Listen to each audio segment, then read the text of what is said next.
Hello, and we are live. How's everybody doing tonight? Thank you all for tuning in and hanging out with me on this Tuesday night. Let me do some shout outs here before I bring on my panel. We've got El Chewy Gringo here with us tonight. What's up, man? We got PlayStation 9. We've got Kyle. What's up, Kyle? We got Bryce Bourne here. We got Dead Zone. Braden is here. What's up, Braden? Thank you. Thank you. We've got Caleb here.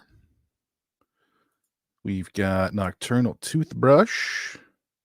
RJ Skarinky. How you doing tonight, sir? We've got Mrs. Erica Lauren Horn Mason. Astro Juicy is here. Got Quentin here as well. What's up, Quentin? We've got Ash here. What's up, Ash? How are you doing? Hanging out over on Twitch. What's up, DJ? What's up, Biff? It's Corey Andrews. What's up? Hope everybody's doing well. We have Evil Ash here. How are you?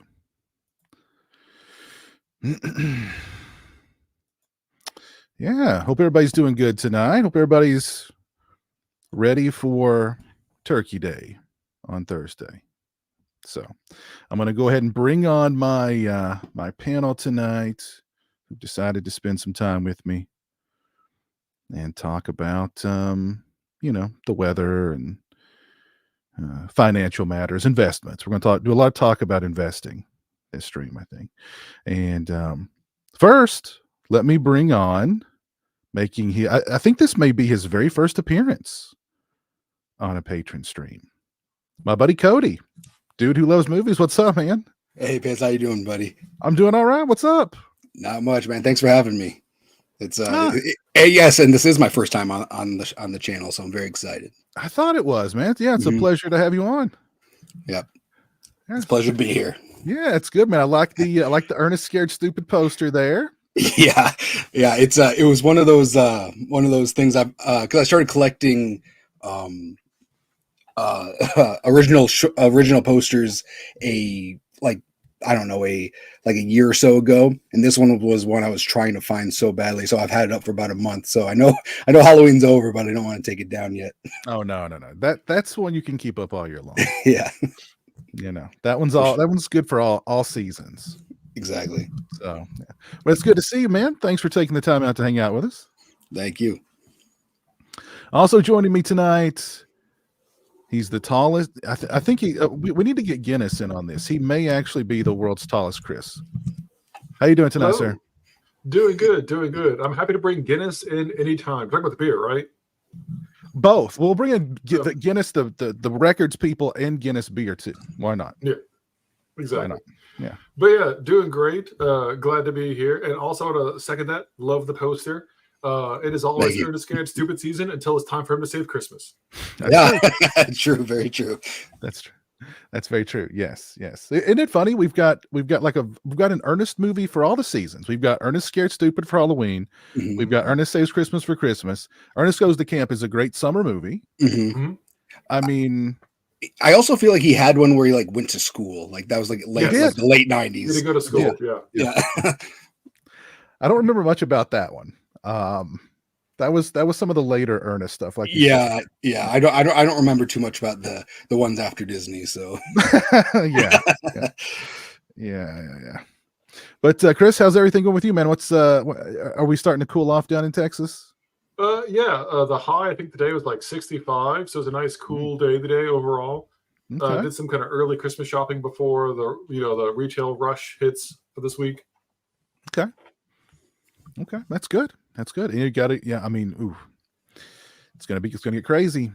Mm-hmm. It's gonna get crazy out there. So get your ready yourself. But always a pleasure, Chris. Yep. Also joining me tonight, we have got Lauren. How you doing tonight, sir? Pretty miserable, but I'm looking forward to just getting my mind off the world and talking about nonsense that doesn't matter that we care deeply about.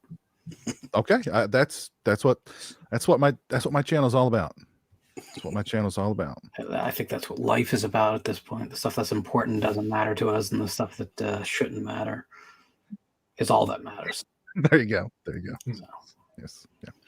But it's good to see you. I know you're gearing up for the holiday season, and you know, I have the warm bath drawn and the razor blades ready. Yes. Okay. It's going to be a white Christmas for you. Briefly before it turns red. Jesus. Oh, Lord have mercy. Well, we're going to brighten your spirits tonight. Well, we're going to get you in. You're going to be feeling thankful and merry by the end of this stream. Thankful is possible. Yeah, I was going to say, I think one of those is possible. Yeah. Well, okay. Let me remove Mary and replace it with Holly Jolly. So you keep going back to girls' names. So I'm wondering what you're really selling here today. And by the way, Holly's last name definitely is Jolly. Is Jolly a girl's name? Holly is. Or Holly Jolly. Holly Jolly. Jolly's her last name. Okay. I'm sure you could find an establishment in your state that has a girl named Holly Jolly working in it. Now coming to the stage, Holly Jolly. I'm sure you're right. and she'll, the music that accompanies her will be "Pour Some Sugar on Me." Yeah, well, it's always either Def Leppard, White Zombie, or freaking Poison. So yeah. So there you go. There you go. Good to see you, Lauren. Though, thanks for hanging out with us. Mm-hmm. And joining me tonight, we have got Swaggy. What's up, man? How are you? Hello. How are you, Piz? Doing good, man. What's going on with you?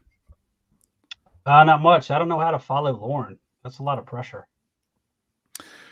Well, you just got to learn it. You got to dive it. It's on the job training. You got to dive in and swim. You know what I mean? I will say, dude who loves movies, that is a man beard right there. Thank you. It is. Appreciate it. That is machismo right there. Mm-hmm. Thank you. How long have you been growing that sucker? So I had just like a normal, like a Jason Statham beard until the, like kind of like the 5 o'clock shadow, little beard until the pandemic. And then I started working from home and I was like, I don't need to look nice anymore. So I just let it grow. And then, I get it trimmed up every 4 months, maybe. Okay. All right. Yeah. All right. Swaggy, are you ready for the holidays? Hell yeah. I'm ready to be off work, man. Okay. That's I'm off for like after tomorrow for like 4 days. So that's good. That's good. That's good. Well, any plans? Ash knows a Haley. So that's close to Holly Jolly. Haley. And I agree, Ben, it's too bad we didn't get an Ernest in Space movie. We really needed Ernest in Space. I did hear rumors that I guess it was like the same guy who was like writing and directing a lot of these Ernest movies. I guess he really wanted, he was like in the middle of writing Ernest the Pirate or something weird like that, or something bizarre like that, but it was never made, obviously, because he passed away. But it was something like that where Ernest was going to be a pirate or something.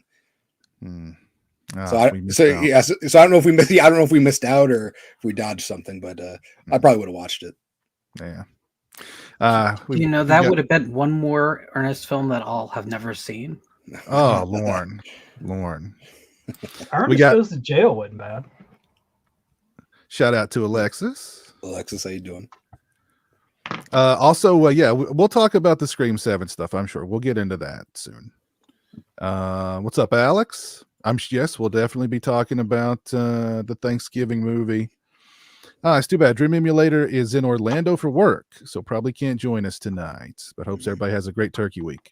Well, if you're in Orlando, how much work are you doing if you're in Orlando, really? Come on. But yeah. I'm sorry, Swaggy, you were going to ask me if I had any plans for Thanksgiving? Yeah, what you got planned? Yeah. Just all out gluttony and sleeping. Gluttony and sleeping. That's it. Gluttony and sloth. What's your favorite side dish? Probably just stuffing. Just good, well-seasoned, fluffy stuffing. That's good stuff. It's so good. It's like the only time I ever eat it in the entire year, though. Well, Christmas maybe. Well, yeah, same here, I think. Yeah. Mm-hmm. That's true. Yeah. So yeah, stuffing would be that for me. Anybody else? Anybody else got your favorite side dish for the holidays? Garlic jalapeno mashed potatoes.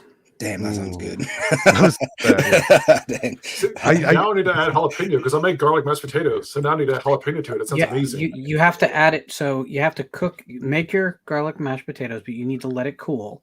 Then to add the chopped jalapeno, then heat it so that it actually mixes proper. But if you add it early, they're just gonna melt into it, and you don't even taste them. Damn. So you have to add it late, just to get it back up to heat, and then take it immediately off, and then serve it, and you're good.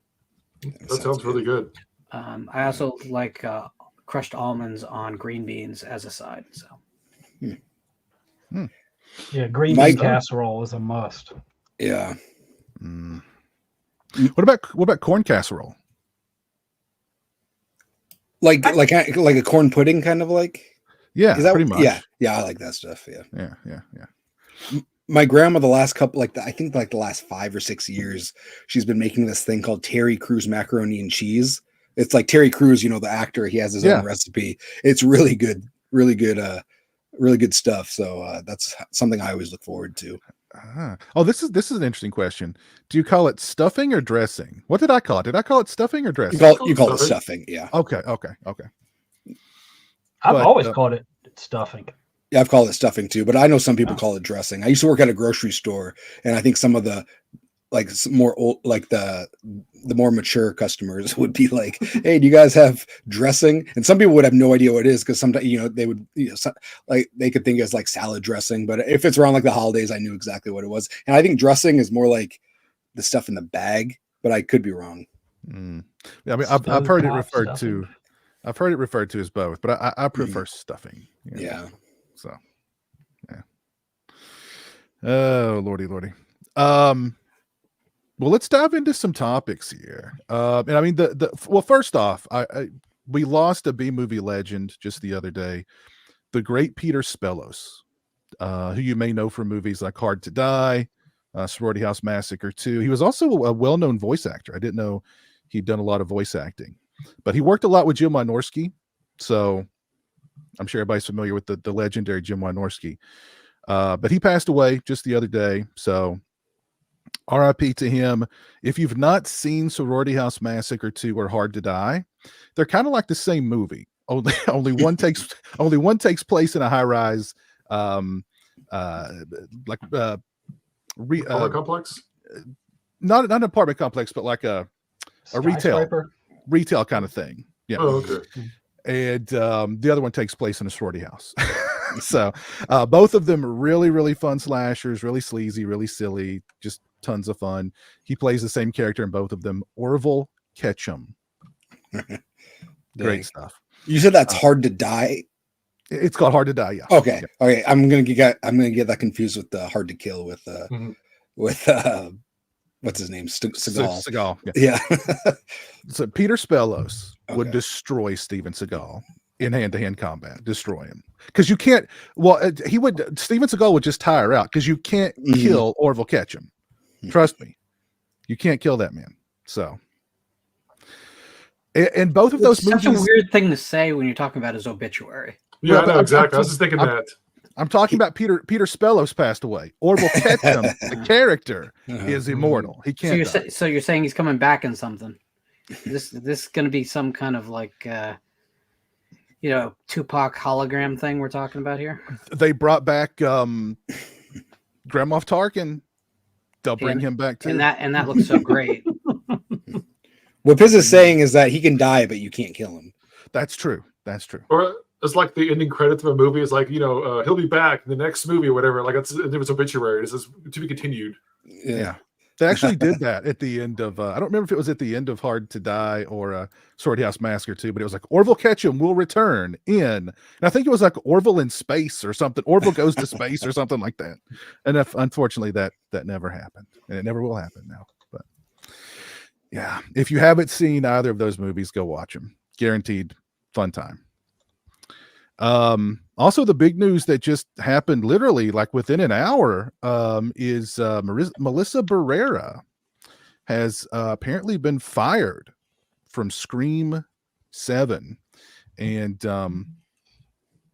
apparently it's kind of confirmed because Christopher Landon, who is going to be directing Part 7, tweeted 42 minutes ago saying, "This is my statement. Heartbroken emoji. Everything sucks. Stop yelling. This was not my decision to make." Congratulations, Melissa. I'm proud of you. You escaped. Exactly. Yes, exactly. You survived. You survived. You didn't have to endure another one of those movies. And I don't know, and I definitely don't want to lead this down the path of a political discussion, but I know she'd posted some political stuff on social media that that cost her this job. And so I guess they're going to scramble to replace her, or they'll just bring Nev back and give Jenna Ortega a bigger role, even if she's available, because I mean she's in everything now. Yeah, I thought she was kind of stepping away from it a little bit. I thought she was too. So I don't know. It's it's one of those situations where that would have been a pretty nice payday for her. Mm-hmm. I'm sure. That last one killed it in the box office. So, and what's funny is like in Part 5, it seemed like the audience reaction to her was like, "Oh, we don't really like her. There, she's the new Nev, and we don't like that," and blah blah blah. But then it seems like audiences really kind of warmed up to her in the 6th one, and now she's gone. Yeah, I thought she did a lot better in 6 than she did 5. Like it was like day and night difference. I agree. Then too, it was kind of focusing more on her now. It was, she was obviously the lead and the father relationship, and there was a lot they could have played, but they could continue on with that. Well, yeah. Well, and if she's gone and they're not going to bring a character back, I mean, I guess that's screwed Skeet out of a payday for Part 7 too, right? No I more mean, Force Skills Billy Loomis. He's not going to be haunting Jenna Ortega, I guess. So, yeah, I'm sure he's a little pissed off about that right now too. Yeah. I don't know. And of course, social media being social media, most people are jumping to, well, we're going to boycott, but you said that with Nev and you didn't when Nev wasn't coming back for 6. You showed up for 6. Yeah, she is that going to affect any of your guys's or any of you in the chat your intentions on watching the movie? Has that dampened your desire to see Scream 7? What about you guys? So I'm a big Scream fan, and I actually like Melissa Barrera. I have no idea what she said or what happened today or whenever this happened. I don't know what happened, what she said, but I'll miss her in the series, of course. I thought she was like I said, she did a lot better in 6 than she did in 5, and I was curious to see what they could do with that character and all this. Like there's a small part of me that really wanted to see, how she sees Billy Loomis. I want her to look over on another reflection and see a Mrs. Salt, or have Aunt Jackie come back. Yeah. Now that would have been, that would be like, oh, it's a family reunion. Yeah, I think that would have been cool. But I guess we'll see what's happening. They're definitely gonna give the money to Nev Campbell this time. I guarantee you. Yeah, they can't say there's no money for Nev now, because I mean they freed up a chunk of money, and they're probably so happy that Gail did not die in 6. They're like, I'm so glad we added something, and I guarantee you they added that just in case they didn't get Nev back for the next one. So yeah, I'm pretty sure. Hell, we may even see Dewey back. We don't know. You never know. Yeah. But yeah, I agree. I mean, I think her character was really getting interesting in 6 too, because it's like, she was,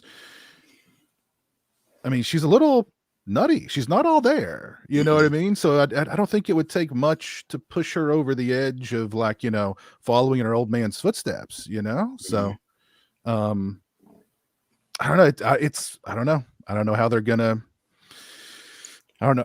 gonna handle this in the movie. but it'll be interesting to find out. Swaggy, Chris, are you guys still on board for Scream 7? I mean, I'm on board for movie popcorn. I really enjoy movie popcorn. If I can see this at a discount, I may go see it. I don't know, but I'm excited for 7 as I was excited for 6 and 5. Okay. What about you, Swaggy? Honestly, I don't care. I'd go and watch it anyway, regardless if she's in it or not. I do think, not to go too in the woods, but I feel like they could have done something with that character. The next one, they could have the murders and been like, oh, is it her or is it somebody else? Yeah. And she could potentially be involved. And, that would have been the entire movie, I'm sure. Yeah. I think she said some stuff that the studio obviously didn't like. Oh, clearly they whatever she said, it really, because I mean, this was like, she posted this stuff. I don't think she posted it that long ago, and it was already like it's immediate. Like, yeah, she's done. Yeah, it was like Roseanne Barfast. Like, when she lost the Connors and they canceled that show, it was like real quick. She got Roseanne. Yeah, she got Roseanne real quick. She got Roseanne. Lauren, I know you're not a huge Scream fan. Never have been. Never. But you saw 5 and 6, right? I saw 5. I did not see 6. Okay. After 5, I made a proclamation, much like I did with the Halloween series, that I'm never watching another one of these things because I just don't like them. So why would I do that? Like, and please don't misunderstand. I don't think you do, Piz, because you've heard this screed so many times from me. But I'm not saying other people shouldn't. Mm-hmm. I'm so checked out. It's not funny. Like, I always call Saw the horror's great soap opera, but to be honest with you, it's fucking Scream. Because the shit people care about at this series has nothing to do with horror. Zero. I mean, listen to if you play back the last 10 minutes, it was worried that a character wouldn't return to a horror film. That's ludicrous. I mean, it's just stupid. It really is. And I don't mean to attack. I'm not attacking you guys. I'm just saying that's not how I view horror. Horror should be about those dark emotions that we're exploring, not nostalgia for our character returning. That is seriously, hey, 3 years ago on the soap opera, we lost that character, but no, he didn't really die. Don't worry, he's back. It's the same crap. So it's just not why I tune in. I never liked the aesthetic of these movies. It looks like a Gap commercial. It kind of ruined horror for many years, I feel. If you like the Scream wave, awesome. Again, you won. I lost, clearly. So you be happy. Because we're still getting these things. But okay, but what if the rumor was that Stu's back? Would that get you back in the theaters, Lauren? I'm not even sure I know who the fuck Stu is. Don't pretend. And that's the whole. Don't pretend. And that's the whole. I haven't seen any of these movies more than twice. And the last time I watched the original Scream, which is where I believe he's from, right? Mm-hmm. Is he the character who explains the rules? Is that the character? That's Randy. No, that's Randy. You see, I really don't know this shit because I always found it obnoxious and kind of lazy. Well made. Well, the third film's not well made, but well made in general. But like, I'm sorry, it's not what I want to see in a slasher film. I don't want this. The third film ended with fucking wedding proposal. Shouldn't that have told you something, that we're on the wrong foot? But they were in love. I don't get it. They did have Patrick Dempsey in it. That's right, Patrick. And you know what? Patrick Dempsey is back in horror. Patrick Dempsey is like, we need more Patrick Dempsey in horror. So I think maybe when they'll bring Nev back and Patrick, husband and wife, in Scream 7. And look, again, for the people who love this, that's great. I'm glad you're getting more. I really am. I'm just so checked out, and I don't understand like how this is a thing in horror fandom. I can understand wanting like I don't know, your big supernatural villains to come back every year. I can understand that. I mean, I'm tired of it in general with the 30, 40, 50-year-old franchises, but I at least understand that. This, I just don't get at all. This is like poring over your high school yearbook, remembering the big football game. That's what it feels like to me. And it's like, that's not why I tune into horror. I tune into horror for something like when evil lurks, whereas I'm on the edge of my seat, I'm conflicted about the characters, I'm feeling things I've never felt before. That's what I want. This is the exact opposite. This is, I want to feel exactly what I felt in 1997. And that's like, to me, it's just not my thing. I don't know. Give me root canal instead, please. I just happen to have my yearbook right here. I was pouring over a little while ago. I was just gonna say that. It's like, I guess my plans are ruined tonight. Like, I was like, oh, those were the glory days. But no, I mean, I feel you. And look, Lauren, you've got people in the chat who agree with you. So, you know what I mean? Well, I think, don't you feel that Scream has always kind of divided the horror audience? And like right from the beginning, I remember people being kind of annoyed with like how slick they were, and certainly the films that followed. There was a big backlash in like the late 90s, early 2000s against quote unquote trendy horror. Well, maybe it was even closer to when Scream came out, because I mean, but yeah, we'll just say late 90s. There was a early 2000s, whatever. There was definitely a big movement of like, you know, anti-trendy horror. And the other thing is, hilariously, people all the time argue about like, oh, can horror be effective as PG-13? Can slashers be PG-13? I got news for you. The Scream films pay for the R, because there really is nothing to make these films like. There's a few seconds of blood. I've seen PG-13 films that get every bit as bloody as these Scream movies. Yeah, like there's not even a lot of like profanity, or there's definitely no sex in them. So you could, I bet they could have got the PG-13 on any of these, probably, if they'd pushed for it. But they wanted the R because they wanted the cred of the R. But you know what? When this series finally does start to die, there will be a PG-13 Scream. Oh yeah, guaranteed. Yeah. Because that's the Expendables 3 mantra of we can expand this to other people. Yeah. So I don't know. We'll see what happens with Scream 7. It'll be interesting, that's for sure. It'll definitely be interesting. If they're pretty much deleting a very important character. Yeah. So we'll see what happens. It wasn't filming yet, was it? Not yet. I think March. Yeah, see, that's quite a change they got to make. We got Dan in the chat tonight. What's up, Dan? Hope you're doing well, buddy. Ask Dan what he thinks about Scream.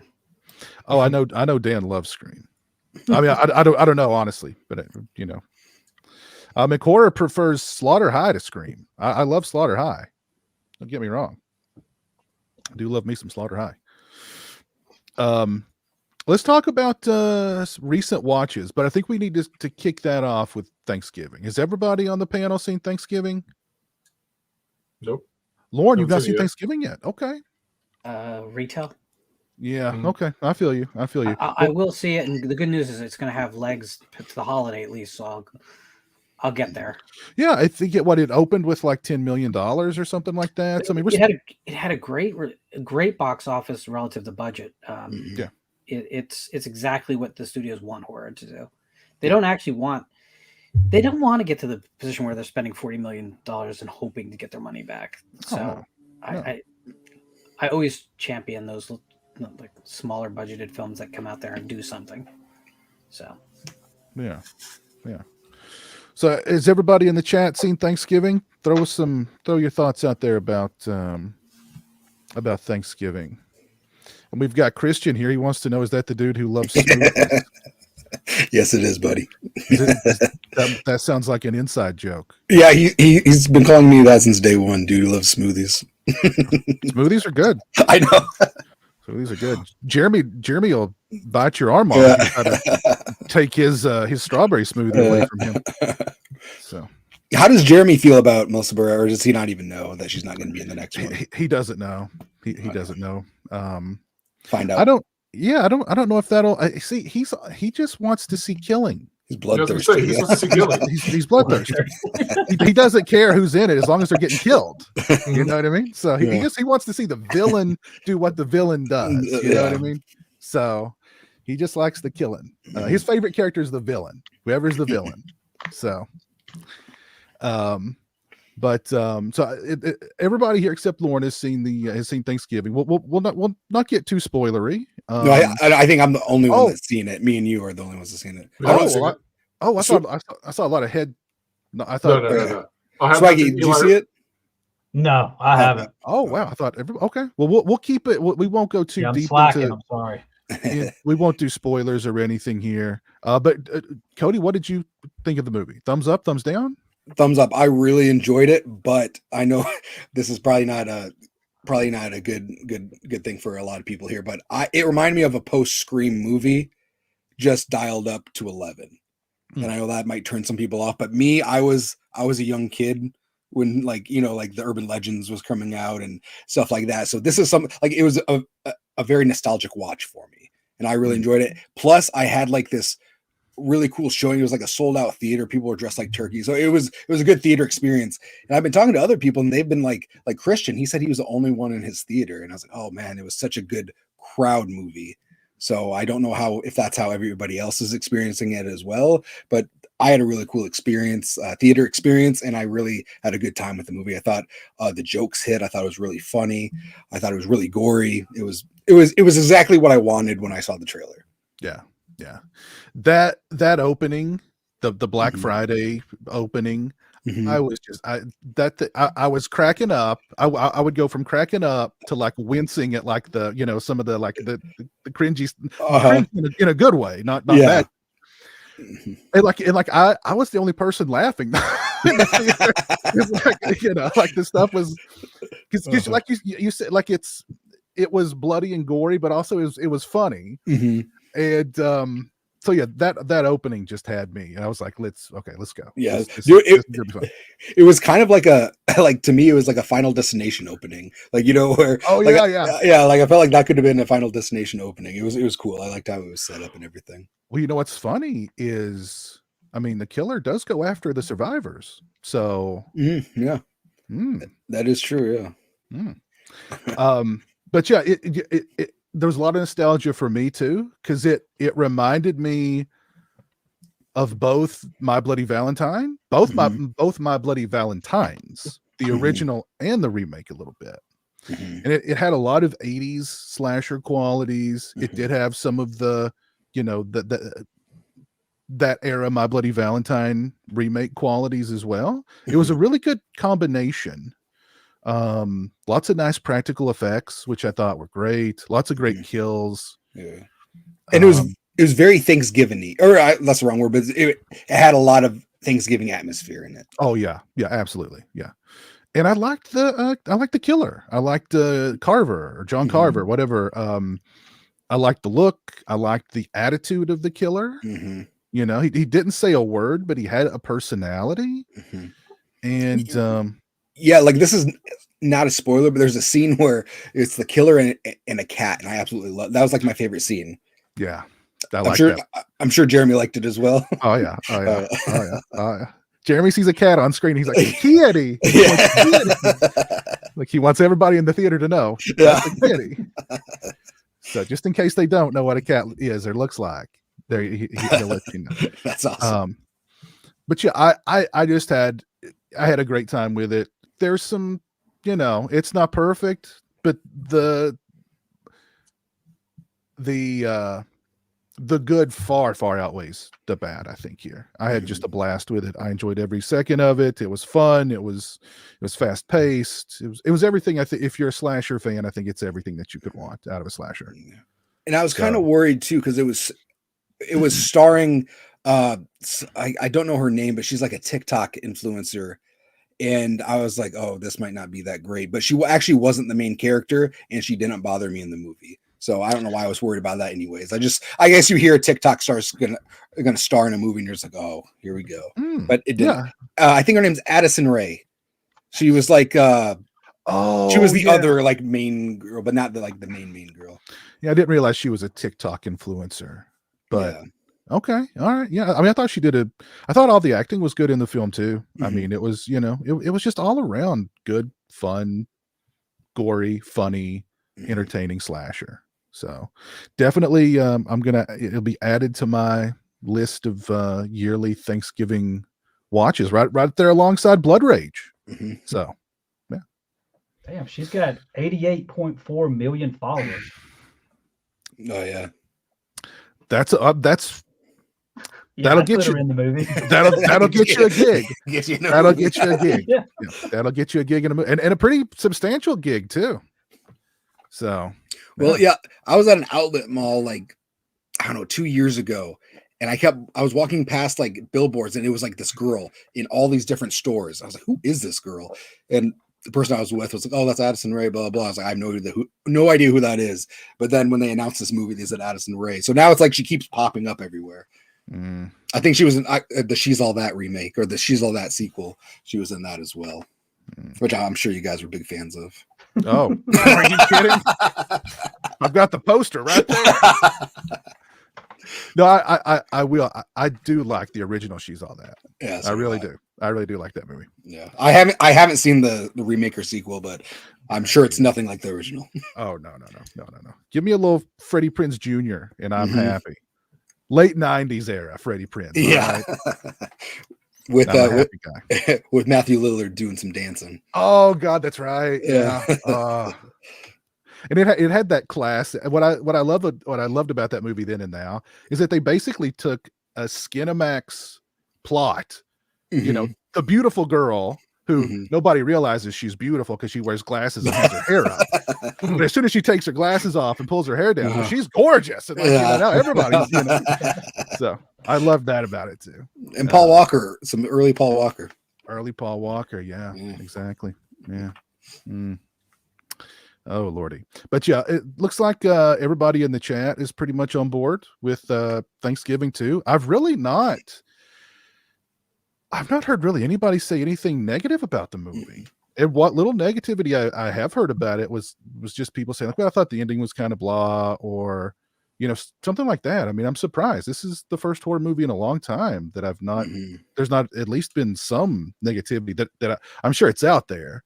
I've just not seen. I've not seen it in the comments of my review, or there doesn't seem to be any in the chat. So I mean, I've certainly not seen any on social media. Everybody just seems to be super happy about this movie. So I was kind of worried people were going to be upset that it wasn't very much grindhouse. Yeah, it was more polished and stuff. But it's a studio movie going to theaters. It's not, especially after now that everybody is so excited with, so on board with Terrifier. I was afraid that they were going to want that kind of grindhouse feel kind of movie. Not saying that it's that Terrifier is grindhouse, but it fits the grindhouse mold more than Thanksgiving does. Maybe they can do something with the Blu-ray or the 4K where like they have that cut of the movie where it's all skippy and jumpy and scratchy and there's hair and crap all over it. It looks like the trailer. Maybe they can do I don't know. That'd be kind of fun, I think. But yeah, if you guys out there haven't seen Thanksgiving, definitely go and watch Thanksgiving. Yeah, definitely check it out. Lots of fun. Has anybody seen anything else good, bad, indifferent recently? Well, I haven't, because I've been too busy with work and everything else lately, unfortunately. I did watch a revenge movie the other day. It's not new, but I saw your post. I'm very happy for you. Yeah, I finally got around to that. Bull? Oh, Bull. I think it's from 2021. Oh, so good. Such a good revenge movie. Oh, that one was, I just, there's something about seeing people get what they deserve. Some satisfaction in that. And those people definitely got, they deserved what they got. But see, what I liked about it too is like Bull's not a nice guy. Yeah, Bull's no angel. Yeah, he's not somebody you're going to root for. But then like you are rooting for him. It's kind of like, the only way to fight evil is with evil. And he was the greater evil. So did you like the ending? Oh, I loved it. Oh God, I loved it. Loved it. Yeah, freaking loved it. I loved everything about that movie. I like not explaining everything. It's just like I'm not spoiling it, but he just, after 10 years, he just kind of reappears. But I'm a little on the fence with that one. But Well, so, it was still entertaining. yeah, I really liked. I liked everything about it. I liked everything about it. But there was one person on the planet the guy loved, and that was his son. Mm. And he'd go through hell for his son. So I'll give that to him. I'll give that to him. The scene with his mother, that was tough. See, that was something I was like, what's he doing this? And then that kind of explained, a little bit. Yeah, because I was like, geez, his own mom. And there's that point in the movie too where you're like, wait a minute, how? And then they tell you how, and you're like, oh, okay. But Bull is awesome. If you're into revenge movies, Bull is one of the best ones I've seen in a long time. And one of the very best revenge movies I've ever seen, Dead Man's Shoes, is going to be getting a new release very soon. If you've not seen that movie, oh my God, I've never even heard of that one. Dead Man's Shoes. Oh, God, it's so good. That is phenomenal. When did it come out? Pinnacle to me. When did Dead Man's Shoes come out? Because I've heard of Bull. I've actually recently heard of Bull, like within the last year or so. It was it made my top 10 of last year. I liked it so much.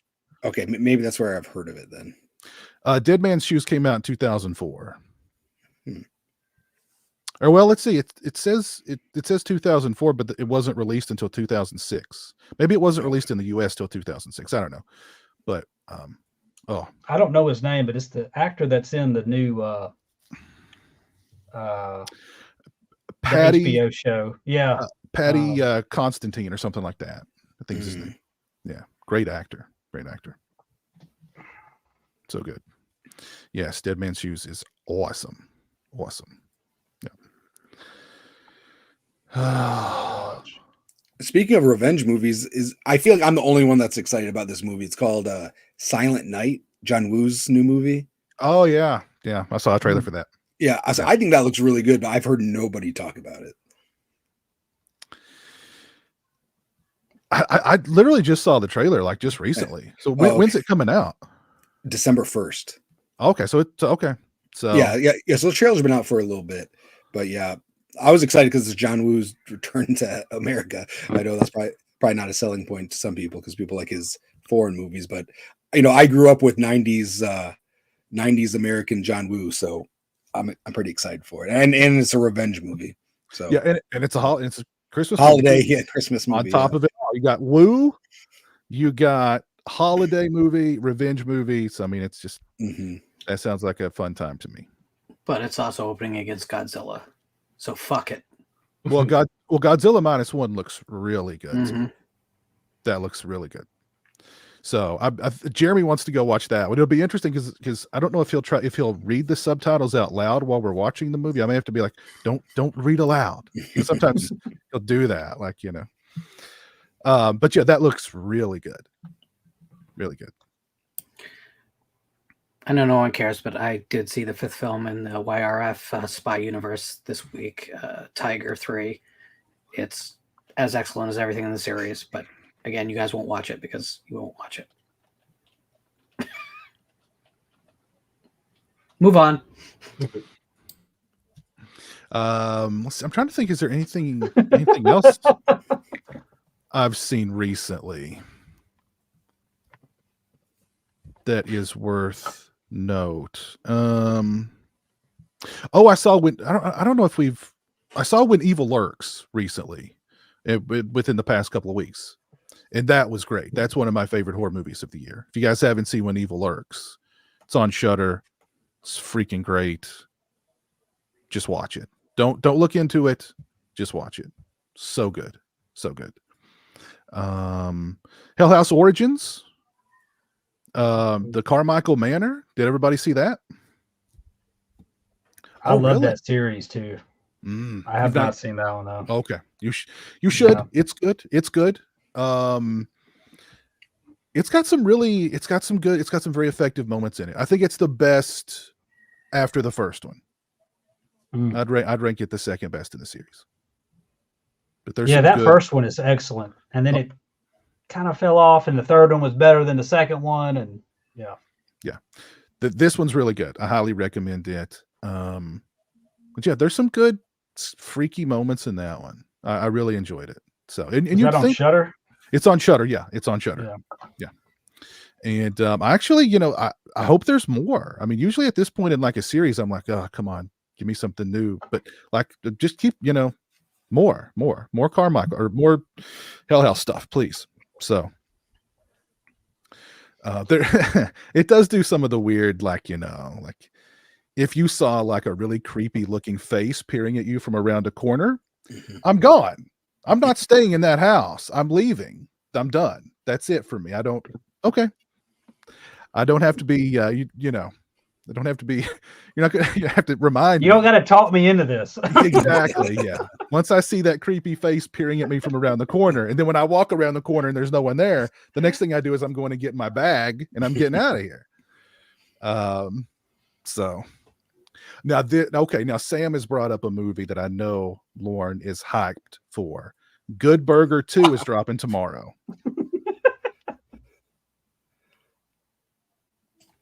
You just go to Arby's instead. Unless it comes with an actual good burger, I don't think I'm interested. Well, actually, streaming or in theaters? I think it's going to be in theaters, but it's just streaming. Oh, okay. Yeah, on Paramount. Yeah. Okay. Oh, that's where all good films end up. But Chris brings up a good point.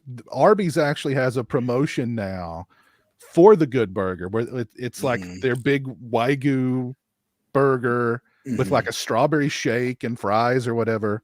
So I'm gonna have to get that. Arby's is known for their burgers. You should all go there and get some Arby's burgers. Actually, I had one of their Wagyu burgers not long ago, and I thought it was pretty good. Yeah, I had that meal last night, and I have a video coming out probably tomorrow. Okay, for it. You're gonna beat me to it. I'm planning on getting one with Jeremy, because Jeremy loves Keenan and Kel and the Good Burger. So do I. I'm a big fan of it, and of course the movie. It looks very, it looks very dumb, but it's like the dumb that I'm expecting, and it's what I'm expecting. I'm expecting it to be dumb and just fun time, and it'll be nice to see Keenan and Kel back together. So will it be all of that? I'm sure it will be. What I thought was funny though was like, why like a strawberry shake? Why not like an orange soda? That would be I'll tell you what though, the shake was really freaking good. I don't know if I've ever had a strawberry shake before, but the strawberry shake was really good. Arby's orange and cream shakes they have every now and again are unbelievably good. Just so good. I didn't realize we'd spend that much time talking about Good Burger, but it's Good Burger. Yeah. Let's see here. Oh, we got some love for Keenan and Kel and Good Burger in the chat. Yeah, let's go. Let's talk about somebody in the chat mentioned earlier Terrifier 3 is going to be a holiday movie. I think that's actually a good idea. Let's make Terrifier 3 a holiday movie. Any excitement for Terrifier 3? Whether it's a holiday movie or not, or does the fact that it's a holiday movie make you more excited? I mean, I haven't seen 2 yet, but the first 2 I at least know were Halloween movies. So, like All Hallows Eve, and the first Terrifier was all Halloween, so it makes sense to me to like the next holiday down the road. Yeah, just skip Thanksgiving. I'm excited for it, and now that it's a holiday movie, it makes my excitement a little more for it. Yeah, I think that's a smart move to kind of, to add that element to it. Let's. Well, it's going to make his kills more inventive. It's all they're doing it for. There's be all like very kind of Christmassy themed kills for him. Well, yeah, and I mean, let's desecrate the holiday. Why not? So. But you should see Terrifier 2, Chris. You should. Fun movie. A little too long, but fun movie. But I've heard. Yeah, if you're into kills and your practical effects, it's top notch. You know who I really like? I like Chris Jericho in that movie. I hope they bring him back. Oh he, yeah. he had such a small part, but I was like, I want to see more of this guy. So they don't kill Jericho? You ruined the movie for me. I was hoping they killed Jericho. He's only in it. He's very briefly. Very in it brief, toward the- yeah. Yeah. So don't worry about it. Yeah. Yeah, Y2J. Yeah. I love Chris Jericho. Well, CM Punk was in Psycho Goreman. So Was he really? Yeah, he played a cop in that. That's hilarious. Yeah. You I have- didn't see him. You saw him. You just didn't recognize him, but that was him. That's right. I have the movie, but I have not seen it yet. Psycho Gorman. I wasn't a huge fan of that one. No, but, okay. Yeah, I mean, a lot of people were. It just didn't quite. It just didn't quite do it for me. And the little girl really just annoyed the crap out of me. That's what I hear a lot. I hear people either think the little girl's funny or super, super annoying. Yeah, she annoyed me, but yeah. So Terrifier 3, we got a little teaser with Art putting presents under the tree, and then apparently axing a little girl. So nothing says Merry Christmas more than that, I guess. But anywho, we've got a lot of Black Friday sales going on when it comes to physical media with companies like Vinegar Syndrome. They got their big yearly Black Friday thing that's popping off on Friday. Severin is going to be doing a big one as well. Are you guys excited to stock up on some physical media this Black Friday? I'm gonna have to look at their releases. What do they got? Yeah, I'll think about hitting a Best Buy to get their Violent Night their box. Oh, okay. Okay. I did pick up Go ahead, Swaggy. the new Violent Night, Silent Night. Mhm. Is that the one with David Harbour? Yes. Yeah. Violent Night. Violent That's Night. Violent Night. Violent Night. Mhm. Yeah. Yeah. Yeah. Yeah, that one is worth buying without Yeah. a doubt. Mhm. Yeah, that one's fun. That one's fun. So the big release from Severin is De La Morte de l'Amore, Cemetery Man. They've got a huge release for it. I'm definitely gonna get my hands on that one. That's an incredible movie. And it's finally getting, a big 4K release, which it's long deserved. And I don't know what they hinted there was a post, a photo of like an animal skull on a garbage can that Vinegar Syndrome posted. That was supposed to be like a teaser of a hint or to what one of their big releases is going to be. I have no idea. Garbage Pail Kids. I don't know. But so yeah, I mean, it'll, it's always fun that Black Friday to check out a lot of Vinegar Syndrome stuff, of course, is surprises. We know what Severin's dropping. Dream Emulator mentioned Spider Labyrinth. That's going to be one of their releases. Cemetery Man is awesome. Yes, it most certainly is. Dan says my wallet is going to die this week. Yeah, a lot of people are going to be in that same boat.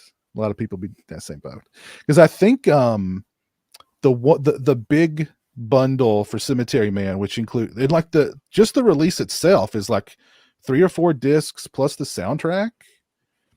But like if you do the big bundle, you get a shirt, you get a bunch of pins, and you get a snow globe similar to the one that's in the movie. And that's a really cool addition, but it's like $150. So I mean, not cheap. And that's not counting shipping. So yeah. Ben Grimm says Hollywood Reporter officially announced Barrera fired. So it is official. Whenever they start that sale, Piz, do you go on at midnight? Yeah, like what they'll do is they'll shut the sites down until midnight, and you just got to refresh until it pops. It sort of comes back and everything's listed. That's how they do it, at least on Vinegar. I think that's how they did it on Severin. Yeah, they did that on Severin one year, and they had a lot of issues with their website. I remember I was complaining about that during a live stream. I was kept refreshing, and it was like 404 bad gateway. And I was like, Severin, what are you doing? It's at it's Eastern Standard Time, right? Yeah. Okay. So you really can't get in there until a certain time that they allow it. Exactly. Mm-hmm. Exactly. Okay. Yeah. Yeah. Gotcha. Yeah. Yeah. We actually just talked about the new Thanksgiving, Braden. What's up, Eli? How are you doing, sir? I love your these users, these characters' names, like the people's names, Piz. Mm-hmm. I haven't seen. It used to be Big Crack Rock. I used to see that name a lot. Now I don't see it too much anymore. Or Curly Jaws was another one that I always remembered. Big Crack Rock, and Crack Rock, if you're watching, please say hello. We're concerned about you. I've been concerned about Crack Rock myself. I would not be surprised if Crack Rock is doing some time, honestly, knowing him. Crack Rock, if you're watching, please comment so we know that you're with us, that you're safe, that you're not imprisoned. Let us know.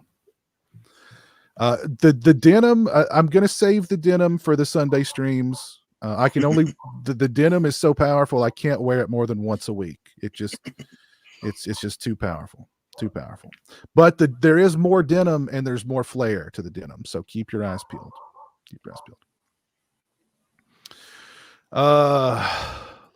Anybody, Lauren, are you going to pick up anything during the Black Friday sales, physical media wise? I mean, I'm always picking stuff up, so it's like I don't really do the thing is, at this point I want to make sure I have what I really want for the rest of my life, like those titles that are crucial to me. I don't get excited when you announce something that I kind of sort of like.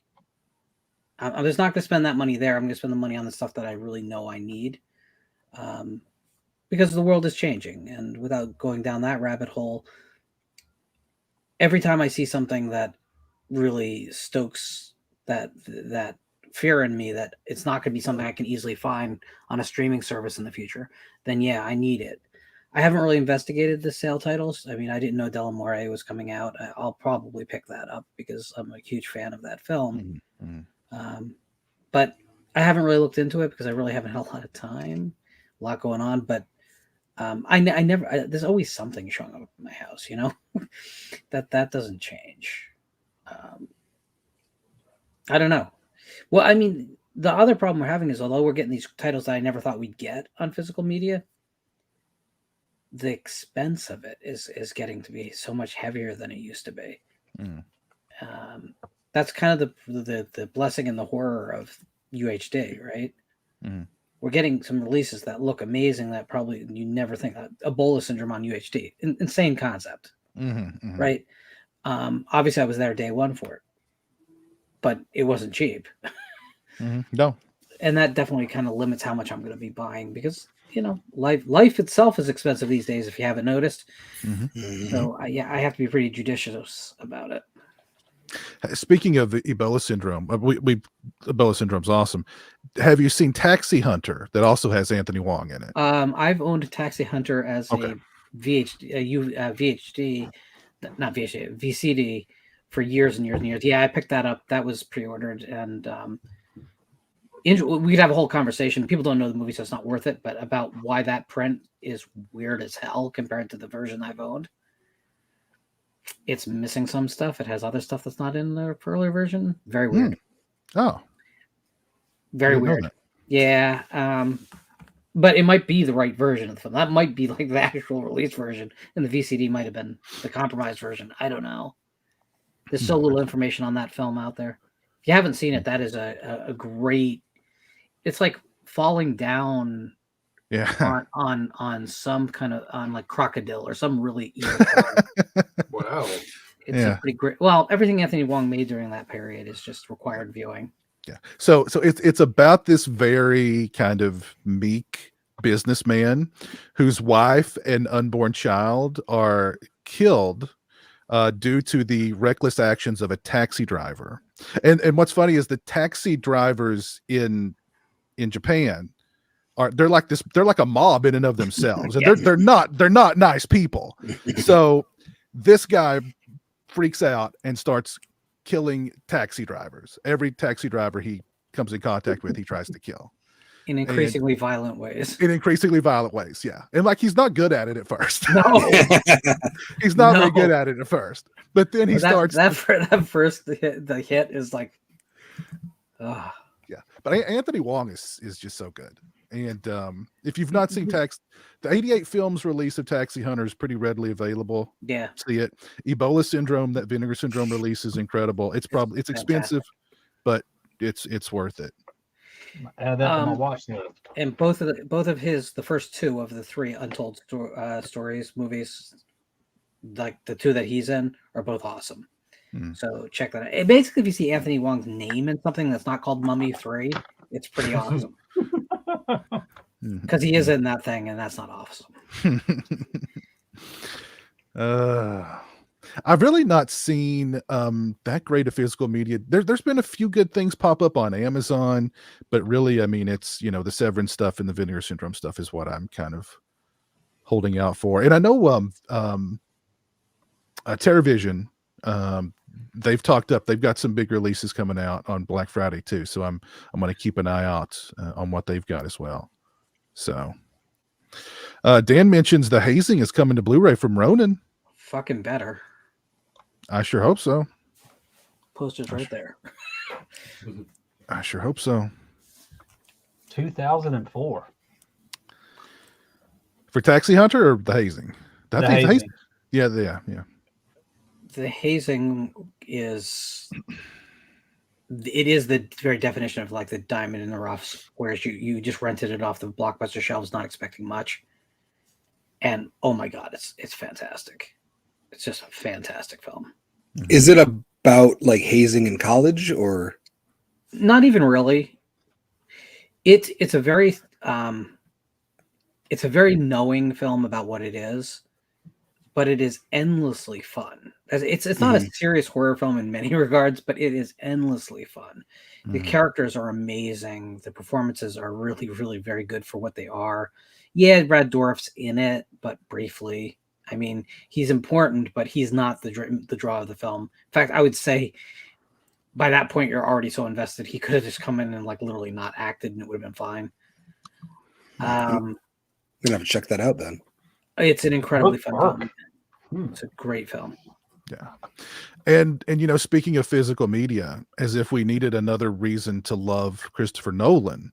Christopher Nolan came out recently and said, look, you guys, streaming services are, basically he was saying support physical media because like what we've been saying, streaming services, movies are going to come and go, or they'll get edited, or and if they leave a streaming service, they may never come back, and then they're just gone forever, right? So he's a physical media supporter. I saw Guillermo del Toro had posted saying the same thing pretty much. So yeah, the streaming services, they're so convenient. But streaming is television. Yep. That's what it is. It's television. It should not be a replacement for owning the films that you really do want to revisit many, many times. I think sometimes as fans, we make a bad mistake and we just buy everything, which is probably us being just kind of selfish to try and recreate the video store of our youth in our houses, which is probably not the smartest use of our time or money. But the stuff we really love that we're going to revisit endlessly and we want to look and sound as good as it possibly can, those are movies we should definitely own. The things that we need to see one more time in our life, maybe we leave that up to streaming. What's up, Stingray? How you doing tonight, sir? But no, I was going to say though, it's definitely about the physical media stuff. It should be more supported because HBO Max is proof of that. They just keep removing stuff and removing stuff and removing stuff and writing off on taxes all the time, and it's getting too crazy. Someone told me that Hush is not on Netflix anymore, and that was like made for Netflix, wasn't it? So that's kind of weird that they would take off their own movie like that. The Mike Flanagan film. Yeah, that's what I've heard. I don't know if it's true or not, but yeah, someone told me that Hush is no longer on Netflix. See, what scares me there is that when we start to get to these blurred lines of films that came out, they say during the DVD era, but were direct to DVD. Where's the streaming service that's going to care about those movies? Mhm. Where's the streaming service that's going to care about a foreign film once it's more than 2 months old? Where's the streaming service that's going to take the chance on a film that maybe courted controversy? You know, after the controversial bubble is over, whereas they ride the wave of people just being interested in it for that moment. All those films can get really orphaned. And unlike the past, where there was always some way that you'd eventually get a hold of them, I'm not sure that that's going to be quite the case. So we may be looking at a very, very, very difficult period to get a hold of, especially if you don't like big things. Like if you're a big fan of what I call flyover horror, you know, anything from 1945 to 1968, right? Where's the streaming service? Netflix isn't going to put that stuff up. Mm-hmm. Shudder probably isn't, because they're making room for all the new stuff they're bringing in. Mhm. So where does that fall? What streaming service is going to have it? And push it till you're aware of it, because maybe you or I will search until we find it, but the casual fan will never stumble across it. And how many great films will not be seen? I mean, this is a real issue. Not that physical media solves all the problems of that, but at least it's out there. I don't know. Yeah. I don't know where it leads. As a guy who likes a lot of older films, it scares me more because, you know, honestly, I'm not worried that there's no physical release of Barbarian, right?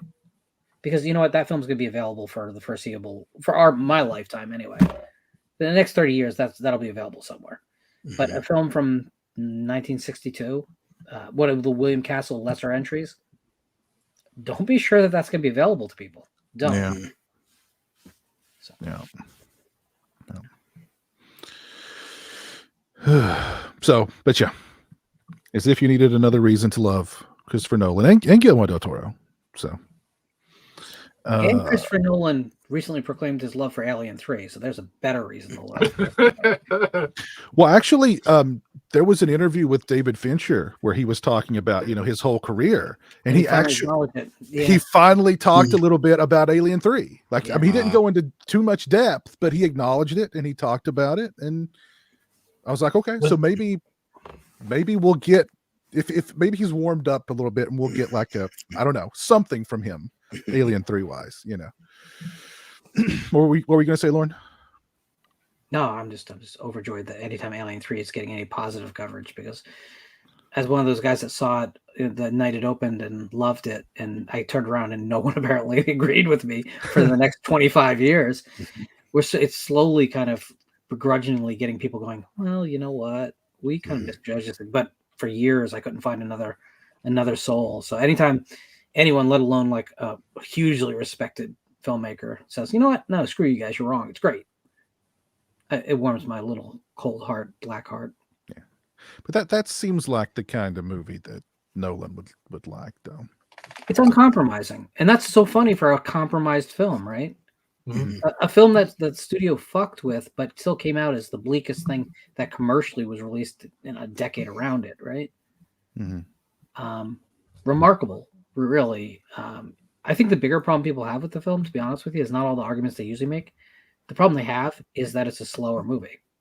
It takes its time to get moving, and I think that people just wanted an action film, and that's exactly the opposite of what they got. Whereas I was like, no, let me stew in that world of desperation and grime. I love it. Let me roll around there for a while. I do want to see the Alien 3 that took place on the wooden planet with the monks. No, you don't. We've got some. What's this new alien thing that's coming out on Romulus? Yeah. What's up with that? It's a feature. There's a lot of contrary information about it. There's people saying that it takes place between the first and second film, but then there's information that contradicts that. So no one really knows. All I can say is this is the Disney Alien film. Let's see what happens. Uh-oh. It's a film or is it a show? It was yeah. Go ahead. No. There is a Alien TV show that they shot about half of. That's Noah Haley. I don't know. He's a television guy. That's coming. That's not the same thing. This is the Fede Alvarez feature film, the guy who made the Evil Dead remake. Yeah, and it was supposed to be for the streaming site, but now they're going to release it on or in theaters, Yeah. kind of like what they did with Evil Dead Rise. Yeah. Listen, I'm always hopeful with the Alien series, and more often than not, I'm disappointed, and yet I remain a fan. I don't know why. Is this the film that Ridley Scott looked at and said this is right in line with, this is like quintessential Alien? Yeah. But Okay, Yeah. he's like giving it high praise. But I feel like James Cameron's done that for like the last Yeah, he four has. Terminators, so I don't know. Well, that's true. Tim Cameron may be a worse example of that. Yeah, so James Cameron's like, those checks look nice. Yeah.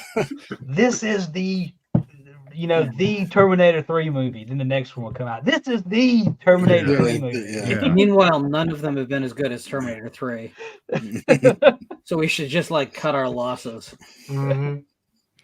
Well, and speaking of James Cameron, did y'all hear that like a bunch of his movies are coming out on 4K now? Like True Lies is finally coming on 4K. The Abyss is finally coming on 4K. Yeah, but you're not getting the movies you saw. That's what bothers me. There's CGI to the gills because they had to be fixed. The special effects, the digital effects on the later films, like The Abyss, had to be completely redone for the UHD format because they were not rendered that way to begin with. So you're not watching the same film you watched. So all the people who are pissed about the Star Wars films better be pissed about these, is all I have to say, because you're not watching the film that was released. That makes sense. I did love True Lies. Yeah. True Lies was fun. Yeah. They replaced explosions and scenes of aircraft in it because they weren't up to snuff either. So these are definitely these are not the original versions you saw, and maybe you're cool with that. Maybe you don't care. Star Wars isn't the only thing that The Exorcist infamously, right, has went back for the theatrical of that too. But I don't know. I'm not a fan of Cameron. Everyone knows that, so maybe I'm just picking at the scabs. But I don't like that there seems to be a separate set of standards. Like we'll pick on George Lucas for changing his shit, but Jim Cameron's allowed to do it and no one will even fucking mention it. That's kind of crazy to me. I didn't even know they had tweaked the movies like that. They didn't have a choice. That's why they've not been made for ultra high definition to now. You'd think that these would be titles that would be the first out the gate. It makes sense though. Why they have to do it, it does. So are you saying you're not getting Titanic 4K? I've only ever seen Titanic once, and I thought it was a very boring, long, and kind of nonsensical film. That said, I can't muster up hate for Titanic. It's too slight of a film to me. That it's like, I don't know, color by numbers. I always forget that there's a wraparound sequence in that thing. With is it? Oh yeah, with Bill Paxton. With Bill Paxton. I always forget that exists. It just left really little memory in my mind. Whereas, like, Aliens pisses me off. Terminator 2 disappoints me in execution every time. So it's like I just don't like Jim Cameron. That's his whole thing. How he makes films, to me, him, Spielberg, Lucas. These are the guys who gave us the blah shit that we have on our big screens every month now, as summer movies, because summer's year round at the box office now. It's just this generic pablum to me. It's like, give me De Palma back, give me Friedkin back, give me those 70s guys that were pushing at all the edges, not these guys that were trying to satisfy every family member. It's fucking awful. Did you say you were disappointed in Terminator 2, the movie, or the releases they've had? So Terminator 2 is a really frustrating film for me, because it's one of those films that it really is just a carbon copy of the original in many, many ways. As far as like story beats, it's really close. But then there's this weird aspect of the film, which is like there's a half hour in the desert in the middle of the movie that slows the film's pace down. We don't see the villain for like 40 minutes. It's like that kind of pacing would sink any other movie in the public consciousness, but everyone seems okay with it because we're down to love this movie. Is there cool stuff in the movie? Yeah. But every cool thing also is kind of nonsensical. Like, I'm sorry, if it's really the end of the world, you shoot Dyson in the head and you walk away. This is not a moral quandary. It's not. Promise you. Wasn't she was going to do that though, right? And right, but she backed away from it, which tells you her character's full of shit. I mean, no, seriously, if the world is going to end horrifically, But he's got a wife and kids. bullshit. He's got a wife and kids. You know, my he's a God. nice. He doesn't know. He doesn't know. He doesn't know he's responsible for that. So they try to change it, and they do. They do. So, do they? Because He- because if they do, then the first film never took place, which means her son was never born, which means she's still working at some fucking diner somewhere. So, which would not allow her to change the future, right? I've seen that diner. So did I, Piz. Yeah. So, sorry, that's the problem. Like, time travel is always thorny as hell anyway.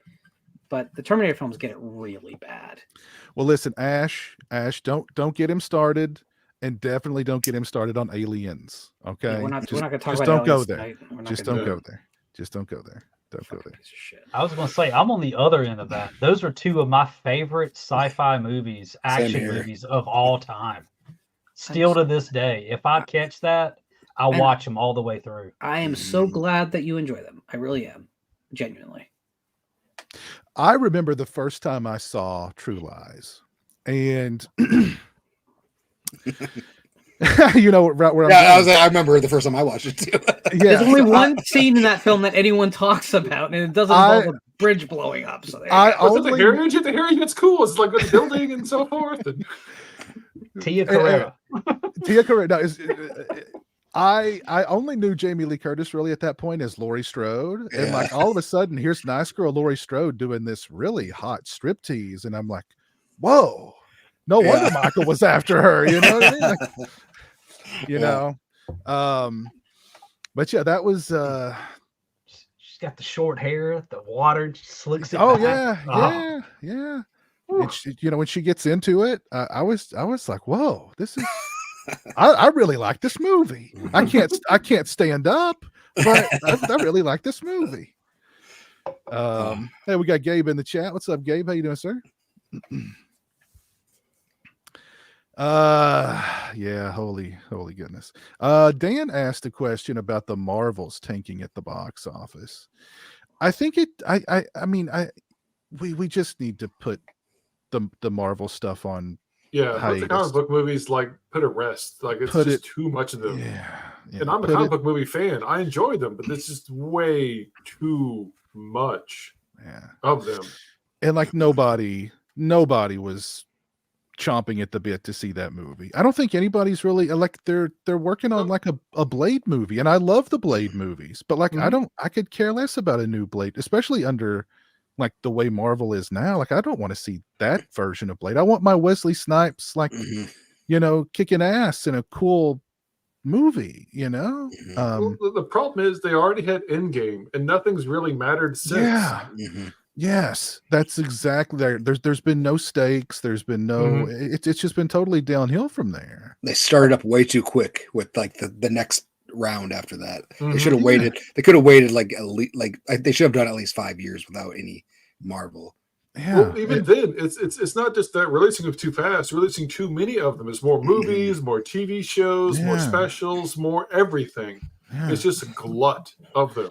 And it's like, and I've said this before too, but it's like you've got to watch the movie to know what's going on the TV show, but then you've got to watch a TV show to know what's going on in the next movie, because there's all this overlap and characters go from the movies to the TV shows back to the movies to, so it's like, and the problem is they're repeating the same mistakes comics made, where they had too many issues tie into each other. They had too many different series you had to read, renumbering things. It was too hard to keep up with stuff, and then the market fell out for that, and they had to restart things. And that's what's going to happen with these movies. They got to restart them in like 2-3 years. Yeah, I mean, they've needed to take a break from it for a long time. It's just oversaturated. Even the most diehard Marvel fan has got it just completely burnt out at this point. I feel like the only people who are interested in Marvel movies nowadays are the influencers who want to be paid by Disney. And who want that, I want to go to the premiere. I want to get all these special praise, make me feel like a special person. And look at me, I'm awesome. Like, no, those are people who care about these movies nowadays. Yeah. But I think they've had a lot of seems like they've had a lot of movies over the past few years that have just not done as well, and Mhm. the critical response has been kind of blah. But I mean, this should definitely be. I mean, I'm sure there's the reason is because of toxic masculinity, or they've blamed it on something other than the real reason why nobody's They watching blame it. it for everything. The Eternals was bad. Black Widow was bad. Like everything except for Spider-Man has been utter trash. Like performance-wise for Marvel. I think though, like, yes, you're all right. Like the problem is quality, absolutely. But there's something else bigger going on. I mean, the Mission Impossible film this year failed. Think about that for a second. Oh, I didn't even know that. Yeah, I didn't know that either. Absolutely. I just assumed it was a mega hit. Yeah, It certainly was okay, not. It didn't do as good as they were hoping. If didn't make its money back in theaters, is doing okay. Yeah, it did okay. No, so there's something bigger happening. People are very cynical about these big action blockbusters, and they're waiting for them to watch them at home. And that's a big shift. But what's interesting is that a smaller budget film, like When Evil Lurks, or another better example actually even is Talk to Me, made for a smaller budget, makes its money back, and people actually showed up to the genre size that you'd expect. But if you look, what about Top Gun Maverick? So Top Gun Maverick, at the risk of sounding like really out of touch with people, is an excellent film. I know people want to just pick at anything Tom Cruise. I'm not a fan of the original film at all. I pretty much loathe the original Top Gun. But you don't like volleyball? Of course I don't like volleyball. What kind of question is that? You don't like watching shirtless, oiled up men play volleyball? But that's in the second film too. I mean, they play football instead, but it's a remarkably good film. Like, it's remarkably good film, and it feels like summer blockbusters used to feel, like pre-Independence Day. So that's an anomaly. But the truth is, I think those big blockbusters are what people are now wanting to watch on their 4K home televisions, and the compelling stories, which are not being made as those big blockbusters with a lot of CGI, they're going to the theater to see genuine stories. Now, not to the level perhaps we used to love watching the box office. Oh, this movie opened over $100 million. Those days are gone. So now the business needs to adjust for that. And maybe that big budget action stuff, what passes as big budget action stuff, actually, because it's not. It's all cheap looking computer graphics, pablum again. Maybe that's designed for the small screen now and those home entertainment systems. And maybe we go to the movies to see the stories that entertain us and are compelling. How did Avatar 2 do? That's a complex picture, because depending on before it came out, Cameron himself said that it had to be the second biggest movie of all time to make its money back. And it came as the third biggest film of all time. And then everyone did a victory dance. Yeah. Which, when we're talking about breaking even was the goal, that already is a problem, right? Yeah. So yeah, they have a lot of elements they created for that film that they can use for the rest of the sequels. So I guess it'll all end up profitable. Maybe, I guess, I don't know. It's a weird thing though, but there you can definitely see like the tide has changed on what people actually go out to the theaters for, and they don't. Michael Keaton returned as Batman this year, and no one cared. Yeah, think about that. I was the only one that cared, I feel like, and I was kind of surprised. So and people are saying, "Oh, it's because they're rebooting the universe." No, it's not. People will show up for anything that's compelling enough. Don't give me this. Not everyone is reading movie websites, so stop.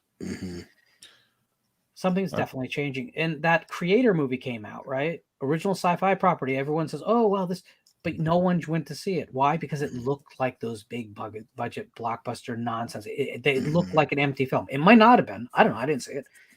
But it looked like that, and people rejected it. And I think that's very instructive. People want films that don't feel like they're trying to cater to the four quadrants. And by the way, I just want to say, because the chat is now, you see in the beginning, they all love me. Now they hate me because this happens every stream as soon as I say something about Jim Cameron. I love cinema. I love cinema. You're not going to find. I think Piz would agree with that, even though we disagree on a lot of movies. But it's okay to have your own opinion, guys. Like I was very genuine when I said I like the fact these guys love. The Aliens or Terminator 2. I'm really happy for them. I really am. Because you know what? I have a tattoo of an Indian horror film on my arm right here. You don't know what that is. That's okay. Because I love that. You guys love this. And that's what this should be about. I'm not negative just because I don't like your fucking movie. I'm sorry. I'm kind of in a bad place tonight, so I'm going to yell at you. I am excited for the Iron Claw. I think that looks really good. Mm-hmm. That's a compelling, true life story. Mm-hmm. Very sad true life story. But A24 making a pro wrestling biopic. Yeah, I feel like people who don't know the story are in for a rude awakening when they see it. Yeah, because that trailer was kind of like, it's the family wrestlers, and they seem so happy. Where are they today? Where are they now? Just don't look into it. Just go into the movie blind. Mm-hmm. But yeah, I'm looking forward to that. That's gonna be hopefully really good. So I'm excited for that one. Are there any? I know we don't have as wide an array of Thanksgiving themed horror movies as we do Christmas or some of the other holidays. Of course, Halloween. Are there any Thanksgiving themed horror movies that you guys watch every year without fail? Thanksgiving themed. So, not Thanksgiving themed. I do like watching Addams Family Values around Thanksgiving. Oh, that's a good one. Okay. And for some reason, I like to watch the original Stepfather. It just has those like kind of fall vibes. Yeah, that's a good one. It's a good one. Swaggy. Oh, I actually on the last watch party that I did for my patrons and channel members, we watched the movie Christie, which I think is a really underappreciated, overlooked Thanksgiving horror movie. So that one's available on Tubi, free. Watch it, Christie. Watch it. Yeah, it's a revenge movie, right? I looked up the trailer. Right? It's not a revenge movie. No. Okay. It's a suspense take on the slasher genre. Yeah. Okay. It's good. It's intense. It's really intense, and that's the surprise because the trailer makes it look dumb as shit. Okay, because awesome. Awesome. I don't know if I was watching the same trailer or not, but like she gets attacked at like college or something. She does. Yeah, she's like the only student left at college during Thanksgiving break. And Okay. Yeah. So good stuff. Christy rocks. Yeah, good stuff. Of course, I mean we've got Blood Rage. I'm sure you guys are all fans of Blood Rage. That's a classic. I'm shocked we've not gotten a new release of Home Sweet Home. It's awful, but it's fun in a lot of ways. I'm surprised we've not gotten something for it. Aside from that, I mean, I know like Troma did a bunch of like Thanksgiving or some killer turkey movie. I've not seen those, but I've heard they're fun. But I am glad that we can now add Thanksgiving, Eli Roth's Thanksgiving, to that list. So we've got a new Thanksgiving horror movie to watch every year. I haven't seen too many of the Thanksgiving horror movies. They don't really stick out to me. But I think it's because Thanksgiving, the holiday, is the worn out speed bump of holidays. It is, it's so weird how we have. I mean, Halloween, of course, is a holiday to me. Oh yeah, it's at the end of the year. We've got Halloween, Thanksgiving, and Christmas back to back to back, and then like you've just got nothing for January, February, March, April.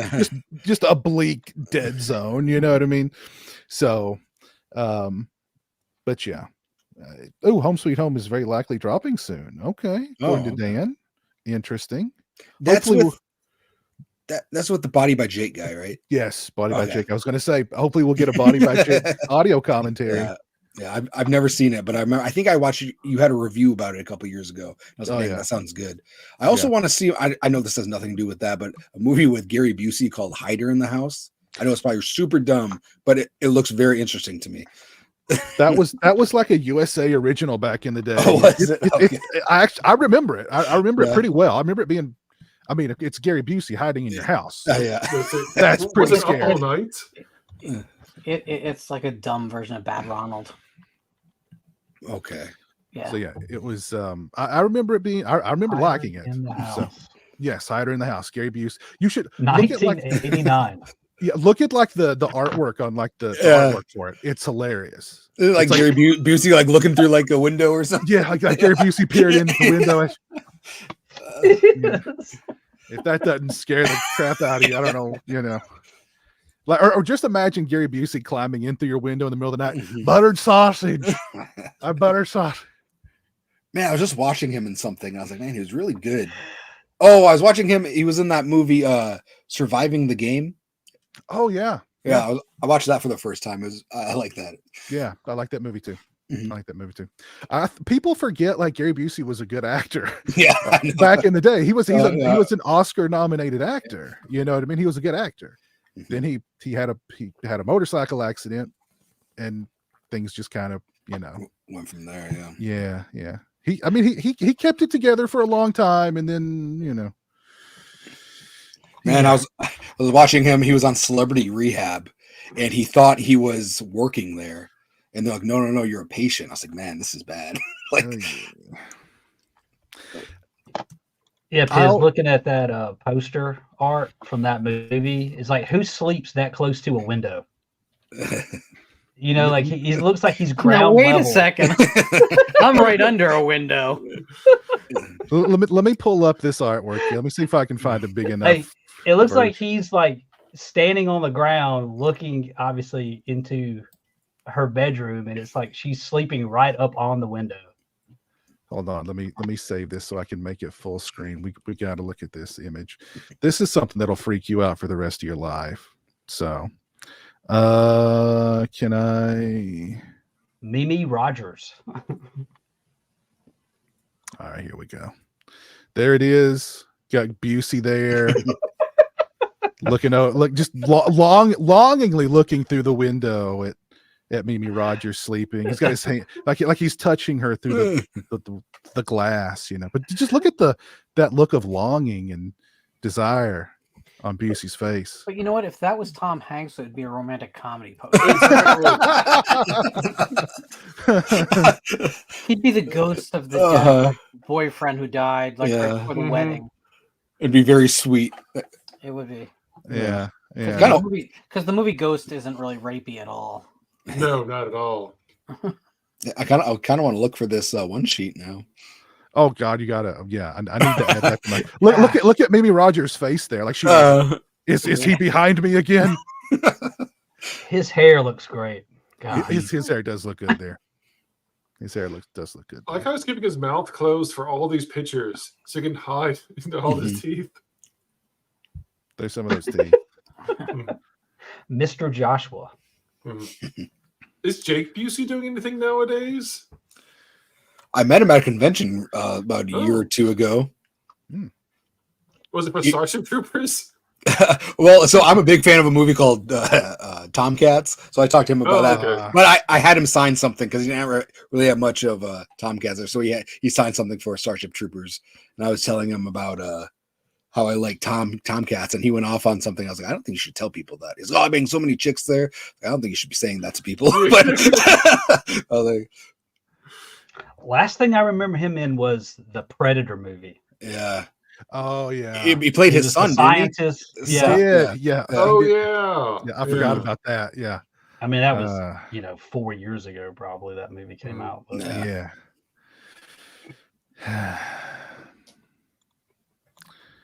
Oh yeah, Point Break. Yeah, I love Gary Busey and Point Break. I always remember that.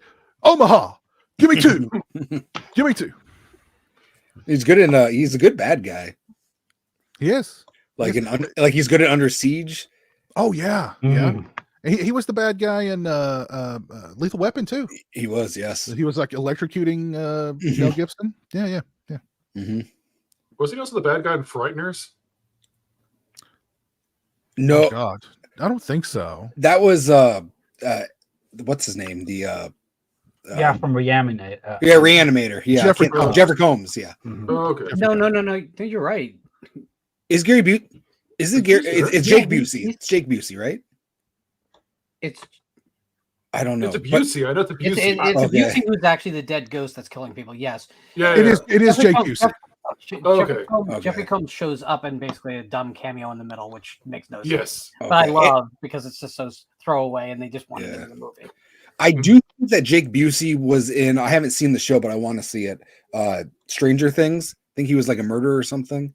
Because I remember seeing a lot of 8x10s on his table for that. I was like, I had no idea he was in the show.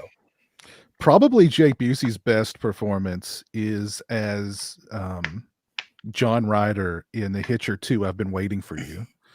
I didn't Yes. hate that movie at all. They made a sequel to The Hitcher like 20 years after The Hitcher came out, and Jake Busey is. Mhm. It was more like 10 years. What was it? No, it's 10 years. But yeah, Hitcher 2. I've been waiting for you. With I don't think that's an He awful. also- I don't think that's an awful film. I don't. I only saw it one time, and I wasn't the He was also in the sequel to Roadhouse, and that was not. That's very what good. I remember him. Yeah, they were running drugs. Yeah. He had a. That's it. His name is Wild Bill. That's right. Yeah, I guess I've got to rewatch Frighteners. I don't remember very much about that movie. Do you I know that- remember how long it is? He is in Rookie of the Year. Yeah, Oh, yeah. he's the Oh, pitcher, yeah. isn't he? Or no, not Yeah. the pitcher, but he's or He's something the pitcher, the retiring pitcher, the old man. Yeah. Mhm, yeah. Wait a minute, wait a minute. I love the Stoned Age. Have I forgotten that Jake Busey was in the Stoned Age? That can't be. That can't be. That can't be. I love the Stoned Age. I hope the Stoned Age. Vinegar Syndrome. Where's the Stoned Age? 4K. Maybe Come on. Thursday. Maybe Thursday they'll announce it. I sure hope so. I sure hope so. Lord have mercy. Is there anything else you guys want to talk about? Any other topics or anything on your all's mind?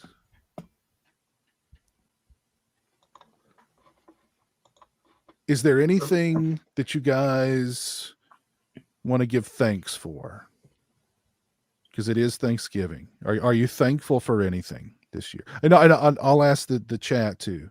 What are you most thankful for from this year? So I just started, but I started a channel earlier this year, and it's been so far nothing but positive things. So I'm thankful for that. And I'm thankful to have like opportunities to be on channels like Pizowell's, because I would say I grew up watching him, but I watched him, I've been watching him for years. So it's a cool experience to be on a channel of somebody I've watched. So I'm very thankful for stuff like that. Oh, that's cool. Yeah, your channel is really cool. So if you guys, Dude Who Loves Movies, go check him out. Thank you. Yeah, I guess. Yeah, I'll go I next. would. I was going to go into the line and stuff like that. Yeah, I'm just thankful for family, thankful for all you guys here. I enjoy these hangout sessions and things like that, as well as expose you to movies I never thought of looking at in the first place. I know Lauren makes fun about people not watching his Indian movies, but I've watched several of them, and they're really good, and I enjoy them. Cool. Very cool. Yeah. Very cool. Swaggy, what were you going to say? No, I was just going to echo. I tell you, you guys, Slasher Home Video, Visited by Voices, Flesh Wound Features, Piz. Y'all put out great content, and y'all have provided me with so much entertainment. I think it's wonderful what y'all do and how y'all get up there and you say what you're able to explain why something is entertaining, why it's good, why it's worth your time. And I tell you, I'm thankful for that. Yeah, you guys do good stuff. I wish more people was aware of it or they paid attention to it. Mm. Yeah, thank you. Mm-hmm. Yeah, very kind of you. Lauren, what do you got to be thankful for, sir?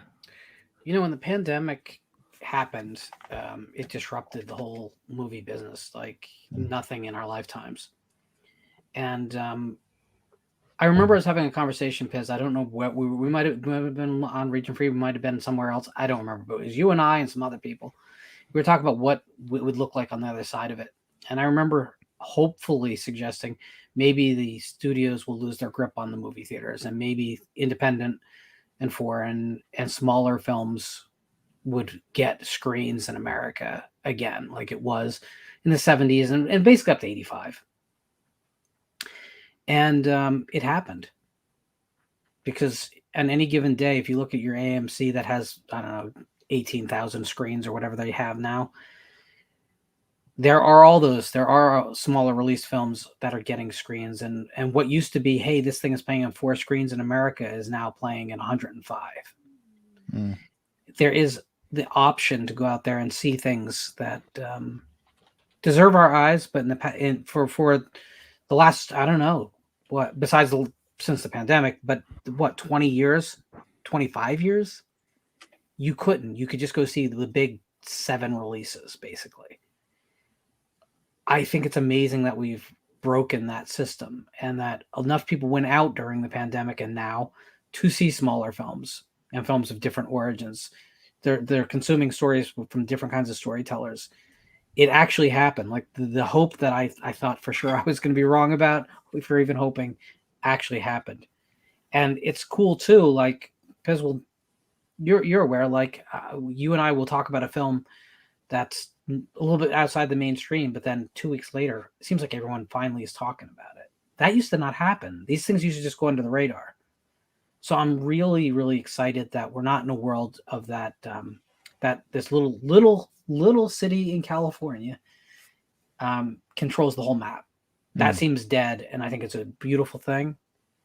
We were worried that theaters weren't going to survive. Well, theaters are still with us, even the chains that were in trouble. And you know what got them out of it? Not the Marvels. It was little films like Talk to Me and When Evil Lurks. And that's something I'm not just thankful this year, but I'm going to be thankful probably forever for. Yeah. And you know, it's I got into a conversation with some people on Twitter or X or whatever, not long ago, where they were saying, you know, this year sucked for horror. There's no good horror out, you know? And I'm like, yeah, there's lots of great horror out. You just have to find it, you know, forget about like Talk to Me or, you know, that was actually in the theaters, you know, here's this movie that's on Shudder. Here's this movie that's on Netflix. You got to find it. You got to hear about it because, you know, you're not going to see trailers or a lot of promotion for it, but they're there. You just got to seek them out. And I think this has, you know, since the pandemic is kind of, you know, whatever year you want to say it ended, if it technically ended, but we've had some great horror that came out really during the pandemic and actually got to go in theaters during the pandemic. And I think that's opened up theaters to movies like Terrifier 2 and that, you know, Terrifier 2 would never have gotten a theatrical release pre-pandemic. I don't think. I just don't think it would have ever happened. But my point is there's a lot of great horror out there. You know, you've got to seek it out. You've got to kind of, you know, keep your eyes and ears open because it's folks like us that do seek it out that are trying to spread the word about it. You know, like Dark Harvest that Chris mentions in the chat, which I thought was great. One of my favorite movies of this year for sure. When Evil Lurks is way up there also. Great movie. But yeah, you're not going to really hear about, you're not going to see trailers for Dark Harvest before Scream 7 or, you know what I mean? So, or before a YouTube video, you're not going to see a trailer for When Evil Lurks. Yeah, so Yeah, right on. And you know, I'm thankful for all of you fine folks in the chat who hang out during these streams and shoot the bull and seem to have a great time. And I'm thankful for all of you who join me on these streams and for all your support. And it's always a good time. So that's what I'm thankful for, and just thankful for this whole. You know, the word community is kind of I don't want to say cringy, but it's like. I mean, it kind of is a community. I think of it less of a community and just like a group of like-minded individuals, like-minded, you know, friends, which I guess is kind of a community. But anywho, it's kind of like when I hear people say, well, they refer to like a video or a podcast or whatever. It's content. It's like, that's great content. It's like, I don't consider it content. Like content is just, I don't know. Content doesn't feed the soul. Yeah, exactly. It's calories that'll keep you alive. But yeah. So I kind of feel like that, when people call it content, it's like, or like you're a content creator. It's like you're just creating something that feels like a void. It's something. It's just there's maybe a little bit more to it than that. I don't know. Yeah. We got Horde Wardman here with us. Yeah, right on, man. Right on. And yes, thankful for the taco, man. Gotta be thankful for him. Yeah, thank you, Corey. Appreciate that. A group of people like a community. Yeah, I guess you're right. Our community doesn't make content. We hang out. There you go. All right, well, let's go ahead and let's call it a night here. We've had a fun stream. We've covered a lot of bases. We talked about Melissa Barrera getting fired from Scream 7. We talked about Thanksgiving. We talked about the Black Friday sales from Vinegar Syndrome, Severin, etc. Thanksgiving movies, all sorts of cool stuff. So but let's see, Swaggy, where can we find you on social media? I am only on Instagram. That's it. And it's under John's Cool World. So check it out if you get a chance. There you go. Chris, where can we find you? For the time being, I'm mainly on X/Twitter at Bonus Pretzel, but I'll probably start moving over to other stuff later on. I'm kind of tired of Twitter. It's getting too crazy. And Cody, where can we find you? Yeah, you can find me on YouTube and Instagram. That's at Dude Who Loves Movies, one word. I'd love to have you. Okay. And Lauren, where can we find you? At Lauren Dixon on the Twitter. Visit by Voices 1 on YouTube. And under my full name, Lauren Dixon, on the Amazon if you want to support me by buying a book or 7. There you go. Let's see. I have got a new video coming out tomorrow with Jeremy, which I think a lot of you will find entertaining and amusing. Jeremy's always pretty entertaining and amusing. He was particularly entertaining and amusing during that one. Let's see what else. I've got whole bunch of other stuff coming out, unboxings, reviews, all kinds of fun stuff. And I will be giving away, I know I've mentioned this before, but I'll mention it again. I'm going to be giving away Bad Michael Myers masks during the holidays. It's going to be called either a Very Myers Christmas or Christmas with Myers live stream with Jeremy. And I'll be giving away a bunch of those masks. Everybody needs a Bad Michael Myers mask under their tree. And I've got some real doozies that will, or you know what, they're good stocking stuffers to the person that you really don't like. So it is, it's the thought that counts. I feel like these Myers masks, these bad ones, smell really bad. Some of them do. Do they? These last round, really not. But No. there were a couple last year. There was one in particular. It was a Blood Tears Halloween 2, and my God, it just stinks so bad. Like I put it in a bag. I gave it to somebody. Somebody wanted it, and I warned them. I said, "This thing reeks," and they're like, "I want it anyway." And I was like, "Oh, your funeral." I've never heard from that person since. I don't know what happened. They probably Big Crack Rock. Yeah, I was gonna say it was a big crack. I mean, they tore that Wow. they tore that bag open, and the smell just came out. They were gone. So yeah, some of those, God, yeah, some of them really. Oh, this year wasn't bad as far as the smell is concerned, but last year there were some stinky ones, man. And that one in particular was like, Lord have mercy. Oy vey. So Chris wants the Myers Kruger beauty. All righty. That one's up for grabs, believe it or not. But anywho, thank you all for tuning in. Thank you guys for joining me. Of course, it's always a blast having you guys here with me. Let me do some shout outs here before we call it a day. We had Quentin hanging out over on Twitch. We got El Chewy Gringo still here with us. We've got Ash hanging out over on Twitch. Not Morgan Freeman is here. We had Dan in the chat talking up Bleak December. We had Evil Ash here. Lauren, your books are on Amazon Kindle. Is that correct? Most of them, yeah. The Vibe of Spirit certainly is. That's even, I think, on sale at the moment on Kindle. Okay. You can pick up cheap. Get it? Ash says she's thankful for Terminator 2, Aliens, and Top Gun. And I'm thankful that you are thankful for it. Got Corey hanging out with us tonight. We got Caleb hanging out with us tonight. Ben, of course, it's always great to see Ben in the chat hanging out. Our buddy Griffin here. Bog Zombie, always great to see him as well. Got Cliff here hanging out with us. Let's see, who else did we have hanging out with us tonight? I had a lot of people. Alan, what's up, Alan? Yes, he sure did.